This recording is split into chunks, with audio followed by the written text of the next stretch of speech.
സിഫോറ kids trend ഇപ്പം കുറച്ച് കൂടുതലാണ്. അതായത് 10 വയസ്സിന് ശേഷമുള്ള പെൺകുട്ടികളിൽ. അപ്പം ഈ ഡോക്ടർ ഇങ്ങനത്തെ ടെൻഡൻസീസ് നമ്മുടെ നാട്ടിൽ കാണുന്നുണ്ടോ? 10 വയസ്സിനും 18 വയസ്സിനും ഇടയിലുള്ള ആളുകൾ മേക്കപ്പ് ഇടാനും ഒരുപാട് പ്രോഡക്ട്സ് മേടിച്ചു കൂട്ടാനും ഒക്കെ അങ്ങനത്തെ ഒരു ട്രെൻഡ് ഇപ്പൊ ഡോക്ടർ കണ്ടിട്ടുണ്ടോ?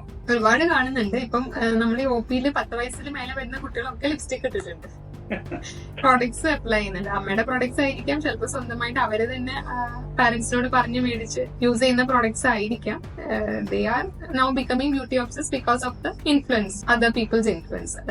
ലുക്കിംഗ് ഗുഡ്, നന്നായിട്ട് എല്ലാവരും മുന്നിൽ പ്രസന്റ് ചെയ്യാനുള്ള ഒരു ടെൻഡൻസി. നമ്മൾ ആ ടീനേജേഴ്സിൽ എല്ലാവരും ബാക്കിയുള്ള ആൾക്കാർ ഇമിറ്റേറ്റ് ചെയ്യാൻ തന്നെയാണ് കൂടുതൽ ശ്രമിക്കുന്നത്. അപ്പം ആ ഒരു ടെൻഡൻസി ഇപ്പം കുറച്ച് നല്ല നന്നായി നമ്മുടെ ആ ഒരു ഏജ് വെച്ച് നോക്കുമ്പോൾ, അല്ലെങ്കിൽ നമ്മുടെ ആ ടൈം വെച്ച് നോക്കുമ്പോൾ, ആ ഒരു 25 ഇയേഴ്സ് കഴിഞ്ഞപ്പോഴത്തേക്കും there has been a drastic change. അപ്പൊ അവരോടുള്ള അഡ്വൈസ് എന്ന് പറയുന്നത് ഈ ഒരു ടൈം പീരീഡിൽ എൻജോയ് ചെയ്യാനുള്ളതാണ്.